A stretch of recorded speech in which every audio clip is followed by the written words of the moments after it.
നമ്മുടെ വാഹനത്തിലെ സ്റ്റെപ്പിന് ടയർ സൂക്ഷിക്കുന്നത് പോലെ നിർബന്ധമായും ഒരു ഫയർ എക്സ്റ്റിംഗ്വിഷർ വേണമെന്ന് പറഞ്ഞു കഴിഞ്ഞാൽ നിങ്ങൾ അതിനോട് യോജിക്കുന്നുണ്ടോ? ഈ നിമിഷം അല്ലെങ്കിൽ അടുത്ത സെക്കൻഡിൽ നമുക്ക് എന്താണ് സംഭവിക്കുന്നത് പോലും നമുക്ക് പ്രഡിക്റ്റ് ചെയ്യാൻ സാധിക്കാത്ത ഒരു അവസ്ഥയാണ്. ഇതുപോലെ ചെറിയൊരു ഫയർ എക്സ്റ്റിംഗ്വിഷർ നിങ്ങളുടെ വാഹനത്തിൽ സൂക്ഷിക്കുകയാണെങ്കിൽ ഏതെങ്കിലും ഒരു കാരണവശാൽ നിങ്ങളുടെ വാഹനത്തിൽ തീ പിടിക്കുകയോ മറ്റോ ചെയ്തു കഴിഞ്ഞാൽ ഇത് ഉപയോഗിക്കാവുന്നതാണ്. പക്ഷേ ഇതുപോലൊരു ചെറിയ ഫയർ എക്സ്റ്റിംഗ്വിഷർ വെച്ച് വാഹനം മുഴുവൻ തീ പിടിക്കുമ്പോൾ എങ്ങനെയാണ് അണയ്ക്കാൻ സാധിക്കുക എന്നൊരു ക്വസ്റ്റ്യൻ ഉണ്ടാവും. അങ്ങനെയാണെങ്കിൽ ഏതൊരു തീപിടുത്തവും ഉണ്ടാവുന്നത് ചെറിയൊരു സ്പാർക്കിൽ നിന്നാണ്. ആ സ്പാർക്ക് ചെറിയൊരു തീയാവുന്നു, പിന്നീടാണ് ആ തീ വലിയൊരു ഫയറിലേക്ക് പോകുന്നത്. അപ്പോൾ ആ ഒരു ചെറിയ തീയെ അണയ്ക്കാൻ ഈ ഒരു ഫയർ എക്സ്റ്റിംഗ്വിഷർ ധാരാളം മതി. നിങ്ങൾ കണ്ടിട്ടുണ്ടോ എന്ന് എനിക്കറിയത്തില്ല. ചിലരൊക്കെ ഈ ഒരു ഫയർ എക്സ്റ്റിംഗ്വിഷർ ഈ ഒരു ഭാഗത്തായിട്ട് ഫിറ്റ് ചെയ്ത് വെക്കുന്നത് കാണാൻ സാധിക്കുന്നുണ്ട്. ചിലരൊക്കെ അത് ഷോയ്ക്ക് വേണ്ടി വെക്കുന്നതാണ്. എന്നാൽ ചിലർ ഇതിന്റെ ഉപയോഗം വ്യക്തമായി അറിഞ്ഞ് വെക്കുന്നവരുമുണ്ട്. എന്നാൽ ഇത് ഇവിടെ ഇങ്ങനെ വെക്കുന്നത് ഒരു അപകടം സൃഷ്ടിക്കുന്ന ഒരു പ്രവൃത്തിയാണ്. എന്താണ് അപകടം എന്നുള്ളത് ഞാൻ നാളത്തെ വീഡിയോയിൽ വ്യക്തമായി പറയാം. നാളത്തെ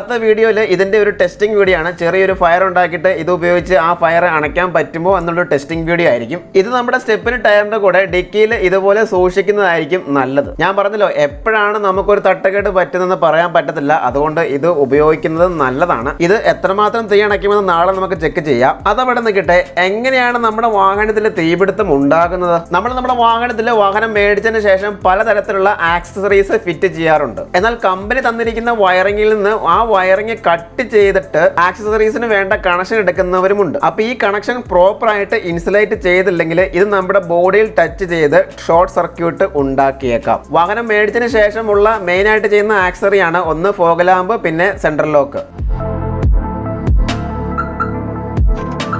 അപ്പോൾ ഇതുപോലുള്ള ആക്സസറീസ് ഫിറ്റ് ചെയ്യുമ്പോൾ നമ്മുടെ കമ്പനി വയറിംഗ് കട്ട് ചെയ്യാതെ എടുക്കുകയാണെങ്കിൽ ഷോർട്ട് സർക്യൂട്ട് ഒഴിവാക്കാൻ സാധിക്കും. ഈ ഒരു വാഹനത്തിന് ഫോഗ് ലാമ്പ് എക്സ്ട്രാ ഫിറ്റ് ചെയ്താണ്. ഈ വാഹനത്തിന് ഫോഗ് ലാമ്പിന്റെ കണക്ഷൻ എടുത്തിരിക്കുന്നത് ഡയറക്റ്റ് ബാറ്ററിയിൽ നിന്നാണ്. അതായത് ഒരു വയറും കട്ട് ചെയ്യാതെയാണ് ഫോഗ് ലാമ്പിന്റെ കണക്ഷൻ എടുത്തിരിക്കുന്നത്. അപ്പോൾ ഓർത്തോളുക, എപ്പോഴാണ് ഇത് ഉപകരിക്കണമെന്ന് പറയാൻ സാധിക്കില്ല. അങ്ങനെയൊന്നും സംഭവിക്കരുത് എന്നാണ് എൻ്റെ പ്രാർത്ഥന. എങ്കിലും ഒരു സേഫ്റ്റിയുടെ ഭാഗമായിട്ടാണ് ഈ വീഡിയോ നിങ്ങളിലേക്ക് ഞാനൊന്ന് ഷെയർ ചെയ്തത്.